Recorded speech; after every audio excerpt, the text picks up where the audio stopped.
Hey guys, எல்லாரும் எப்படி இருக்கீங்க? நான் ரொம்பவே நல்லா இருக்கேன்.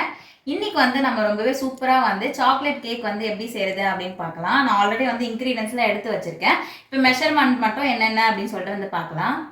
இது வந்து அரை கப் வந்து அளவு, அரை கப் அளவு வந்து பால், அரை கப் அளவு தயிர், அரை கப் அளவு வந்து சன்ஃப்ளவர் ஆயில் எடுத்திருக்கேன். இதுக்கு வந்து நம்ம ஸ்மெல் இல்லாத ஆயில் தான் யூஸ் பண்ணணும். அதே மாதிரி அரை கப் வந்து கொக்கோ பவுடர் யூஸ் பண்ணியிருக்கேன். இந்த கப்புக்கு வந்து நான் 1.5 கப் வந்து சுகர் எடுத்திருக்கேன். அதே மாதிரி 1.5 கப் வந்து மைதா எடுத்திருக்கேன். இதில் வந்து 1/4 கப் சால்ட் இருக்குது. இது வந்து 1 ஸ்பூன் அளவு. இதில் வந்து நான் 1.5 ஸ்பூன் வந்து பேக்கிங் பவுடர் எடுத்திருக்கேன். அதில் வந்து 1/4 ஸ்பூன் வந்து பேக்கிங் சோடா எடுத்திருக்கேன். இது வந்து வெண்ணிலா எசன்ஸ். இது வந்து 2 ஸ்பூன் தேவைப்படும் நம்மளுக்கு. 3 முட்டை எடுத்திருக்கேன். இதில் வந்து 1/4 கப் வந்து பட்டர் வந்து உருக்கி சேர்த்துருக்கேன். தயிர் வந்து வெள்ளையாக தானே இருக்கணும். இதுலேயே இந்த கலர் இருக்குது அப்படின்னா நான் வந்து மெஷர்மெண்ட் பண்ணும்போது கொக்கோ பவுடர்லாம் சேர்த்து போட்டதுனால இந்த கலரில் இருக்குது, வேறு ஒன்றும் கிடையாது. நீங்கள் வந்து முட்டை ஃப்ரிட்ஜில் வச்சுருந்தீங்கன்னா கேக் பண்ணுறதுக்கு ஒரு 2 மணி நேரத்துக்கு முன்னாடி வந்து முட்டையை வந்து வெளியே எடுத்து வச்சுருங்க. இந்த கேக் செய்கிறதுக்கு ஃபஸ்ட்டு ப்ராசஸே வந்து நம்ம இந்த எக்கை வந்து உடச்சி பிளெண்ட் பண்ணிக்க போகிறோம். ஃபஸ்ட்டு 3 முட்டையும் வந்து உடச்சி ஊற்றிக்கலாம். இதில் வந்து 3 முட்டை சேர்த்துருக்கேன். இப்போ வந்து நம்ம இதை நல்லா பீட் பண்ணி எடுத்துக்கலாம். ஸ்டார்டிங்கில் வந்து நம்ம 1ல் தான் வச்சு பிளெண்ட் பண்ணணும். அது நல்லா முறை வந்ததுக்கப்புறமா நம்ம 3ல் வச்சு பிளெண்ட் பண்ணிக்கலாம்.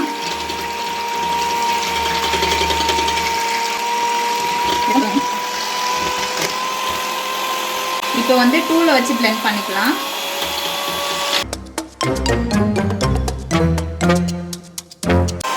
இப்போ நம்ம 3ல் வச்சு பிளெண்ட் பண்ணிக்கலாம்.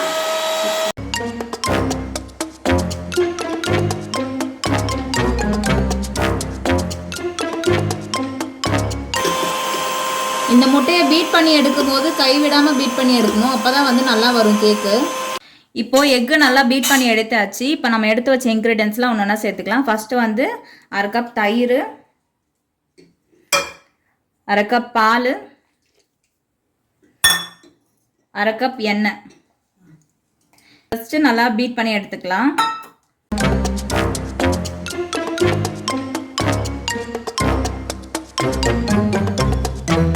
இப்போ 1/4 கப் பட்டர் சேர்த்துக்கலாம். இதை வந்து ஆல்ரெடி நான் மெல்ட் பண்ணி வச்சிருக்கேன்.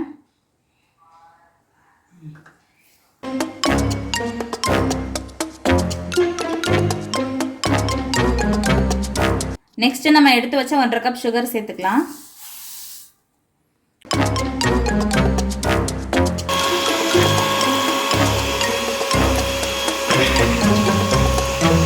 இப்போ இதை நல்லா பீட் பண்ணி எடுத்தாச்சு. அடுத்து நம்ம வந்து மைதாலாம் வந்து சேர்த்துக்கலாம். அது எப்படி சேர்க்கறதுன்னு சொல்லிட்டு இப்போ காட்டுறேன். ஆக்சுவலி நான் வந்து வெண்ணிலா எசன்ஸ் சேர்க்க மறந்துட்டேன், அதனால் இப்போ வந்து சேர்த்துக்கிறேன். நீங்கள் வெண்ணிலா எசன்ஸ் வந்து 2 இல்லைனா 3 ஸ்பூன் சேர்த்துக்கலாம். இன்றைக்கி வந்து நான் ஒரு 2 ஸ்பூன் இருக்கும் இது இதை சேர்த்துக்கிறேன்.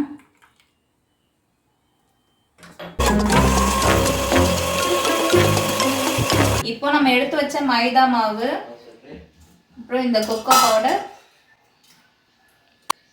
உப்பு, பேக்கிங் சோடா, அப்புறம் பேக்கிங் பவுடர்,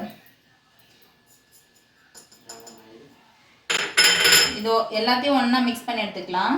கோகோ பவுடர் எல்லா இடத்துலையும் வந்து நல்லா மிக்ஸ் ஆகட்டும். இப்போ நம்ம மிக்ஸ் பண்ணி எடுத்து வச்ச மாவை வந்து கொஞ்சம் கொஞ்சமாக வந்து ஜலிச்சு எடுத்துக்கலாம். இப்போ ஏன் நம்ம இதை ஜலிக்கிறோம் அப்படின்னா, சம்டைம்ஸ் வந்து கொக்கோ பவுடர்லேயோ இல்லை மைதாவிலையோ வந்து கட்டியாக இருக்கும், அப்படி இல்லைன்னா டஸ்ட் ஏதாவது இருக்கும். ஸோ அதனால தான் நம்ம வந்து ஜலிச்சு எடுத்துக்கிறோம்.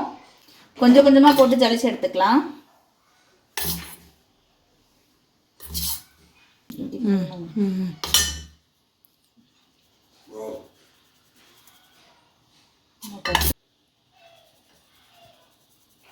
இது பார்த்தீங்கன்னா உங்களுக்கே தெரியும் இதெல்லாம் வந்து கட்டி கட்டியாக இருக்குது அப்படின்னு சொல்லிட்டு. இதெல்லாம் வரக்கூடாது அப்படின்ட்டு தான் நம்ம ஜலிச்சு எடுக்கிறோம்.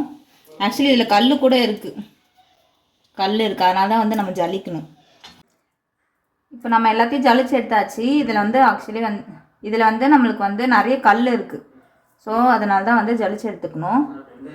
இப்போ வந்து நம்ம ஸ்பூன் வச்சு லைட்டாக மிக்ஸ் பண்ணி விட்டுக்கலாம். ஏன்னா பீட் பண்ணும் போது வந்து தெரிச்சிடும். அதனால் ஃபஸ்ட்டு ஸ்பூன் வச்சு லைட்டாக வந்து மிக்ஸ் பண்ணி விட்டுக்கலாம். நீங்கள் இதை மிக்ஸ் பண்ணும் போது ஒரே வாட்டி தான் அந்த மாதிரி பண்ணிவிட்டு இப்படி பண்ணணும்.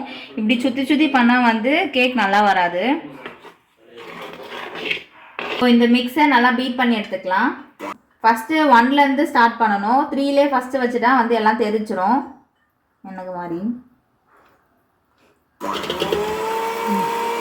நல்லா கட்டி இல்லாத வரைக்கும் நல்லா மிக்ஸ் பண்ணி எடுத்துக்கணும்.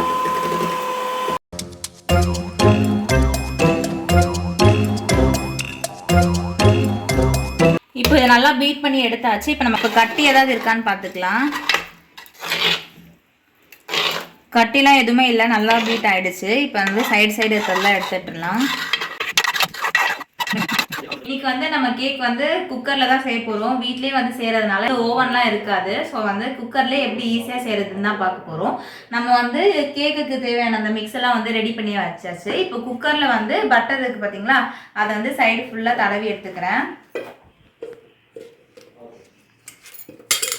இந்த பட்டர் எதுக்கு தடவுறோம் அப்படின்னா, கேக்லாம் வந்து சைடில் ஒட்டிக்காது. பட்டர் தடவுனா ஈஸியாக வந்து கேக் எடுக்கும் போது வெளியே எடுத்துடலாம்.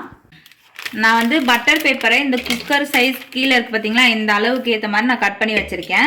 இப்போ இந்த பட்டர் பேப்பரை நம்ம உள்ளே வந்து சேர்த்துக்கலாம். நம்ம வந்து இந்த கடாய்க்கு மேலே தான் வந்து குக்கரை வச்சு அதில் தான் வந்து கேக் பேக் பண்ண போகிறோம். அதனால் வந்து நம்ம குக்கர் வைக்கிறதுக்கு ஒரு 5லேருந்து 10 நிமிஷத்துக்கு முன்னாடி வந்து சிம்மில் வச்சு கடாயை வந்து சூடு பண்ணி எடுத்துக்கணும். இப்போது இதில் வந்து பட்டர் பேப்பர் வச்சுருக்கேன். இதுக்கு மேலேயே வந்து நம்ம கொஞ்சமாக பட்டர் தடவை வைக்கணும்.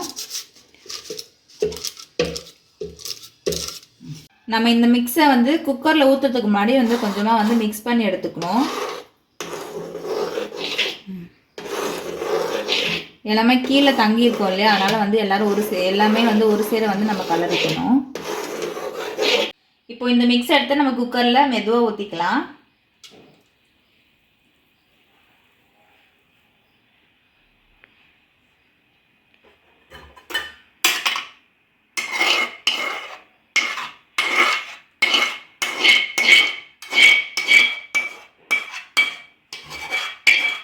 அடுப்பில் வைக்கிறதுக்கு முன்னாடி லைட்டாக வந்து தட்டி எடுத்துக்கலாம்.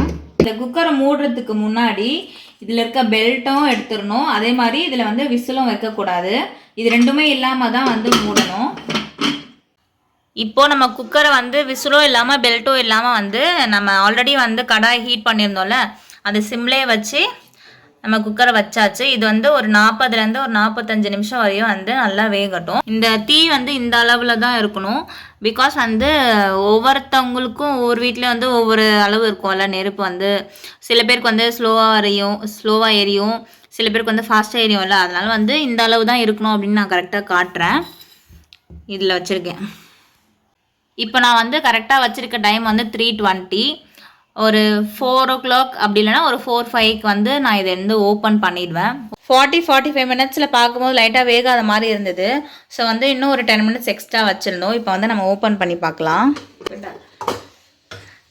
அவ்வளோதான், ரொம்பவே சூப்பராக வந்து கேக் ரெடி ஆகிடுச்சு. இப்போ வந்து வெளியே எடுத்துடலாம். இது வந்து இப்போ நல்லா சூடாக இருக்குது. கொஞ்ச நேரம் வந்து ஆறட்டும். ஆறின பிறகு வந்து நம்ம கேக்கை வந்து இந்த சைடெலாம் வெட்டி எடுத்துடலாம். இந்த கேக் ஆறி வரத்துக்கு நம்ம வந்து அதுக்கு மேலே ஊற்றுற வந்து சாக்லேட் சிரப் வந்து ரெடி பண்ணிக்கலாம். இப்போ சாக்லேட் சிரப் செய்கிறதுக்கு 2 ஸ்பூன் வந்து சுகர் சேர்த்துக்கிறேன். இதை வந்து நல்லா மிக்சியில் போட்டு பவுடர் பண்ணிக்கலாம். இப்போ சுகர் நல்லா பவுடர் பண்ணியாச்சு. உங்களுக்கு வந்து உங்களோட ஸ்வீட்க்கு ஏற்ற மாதிரி வந்து, அதாவது உங்களோட இனிப்பு தன்மைக்கு ஏற்ற மாதிரி நீங்கள் வந்து சுகரை வந்து ஆட் பண்ணிக்கோங்க. இப்போ நான் கொஞ்சமாக வந்து பால் எடுத்துருக்கேன். இது ஒரு 1/4 கிளாஸ் இருக்கும். இது பால் லைட்டாக கொதிச்சு வந்ததுக்கப்புறமா நம்ம ஒரு டெய்ரி மில்க் வந்து 10 ரூபா பேக்கெட் வந்து ஒரு 3 பேக்கெட் வாங்கி வச்சுருக்கேன். அதை வந்து குட்டி குட்டியாக கட் பண்ணி சேர்த்துக்கலாம். பால் லைட்டாக கொதிச்சு வந்துச்சு. இப்போ நான் வந்து டெய்ரி மில்க்கை வந்து போட்டுக்கிறேன்.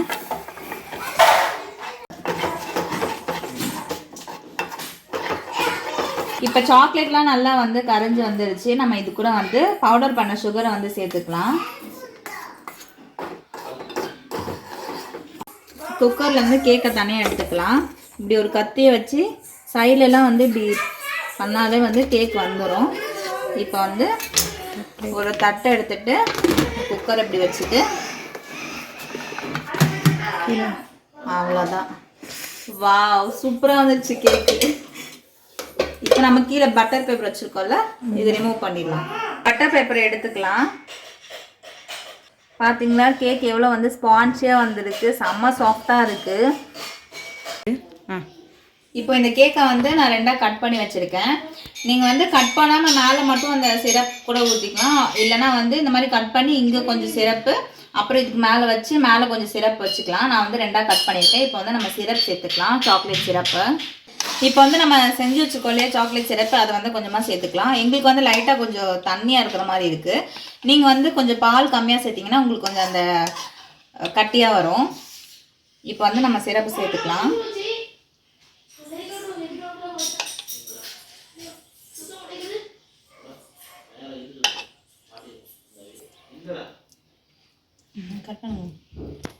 இப்போ நான் வந்து ஆல்மண்ட் குட்டி குட்டியாக கட் பண்ணியிருக்கேன். இது வந்து சும்மா லைட்டாக மட்டும் சேர்த்துக்கலாம் இங்கே, ஏன்னா நம்ம மேலே வந்து சேர்ப்போம்ல, கொஞ்சம் மட்டும் சேர்த்துக்கலாம். இப்போ வந்து நான் இன்னொரு இது கட் பண்ணி வச்சுருக்கோம் இல்லையா, அதை வந்து சேர்த்துக்கலாம்.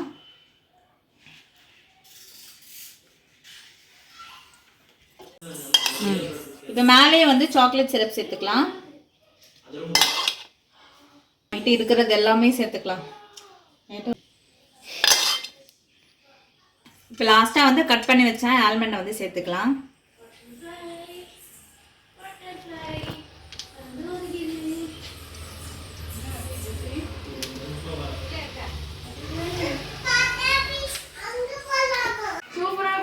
கொஞ்சம் எடுத்துருமா.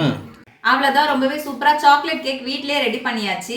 நம்ம வந்து கேக் பேக் பண்ணணும்னா ஓவன் தான் வேணும் அப்படின்னு அவசியம் இல்லை. நம்ம வீட்டில் இருக்கிற குக்கர்லேயே வந்து ஈஸியாக வந்து செஞ்சு முடிச்சிடலாம்.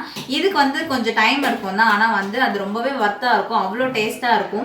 இனிமேல் உங்கள் வீட்டில் யாருக்காவது பர்த்டே அப்படின்னா நீங்கள் கடையில் காசு கொடுத்து கேக் வாங்காமல் இந்த மாதிரி வீட்டிலே வந்து கொஞ்சம் லவ்வோட வந்து பேக் பண்ணி கொடுங்க. அவங்களும் ரொம்ப ஹாப்பியாக இருப்பாங்க, ரொம்பவே டேஸ்ட்டாக நிறைவாக சாப்பிட்ட மாதிரி இருக்கும். இந்த மாதிரி கேக் வீடியோஸை, என்னோட சமையல் வீடியோஸ்லாம் பார்க்கணும் அப்படின்னா என்னோட சேனலில் சப்ஸ்கிரைப் பண்ணிக்கோங்க. தேங்க்யூ ஃப்ரெண்ட்ஸ், பாய்.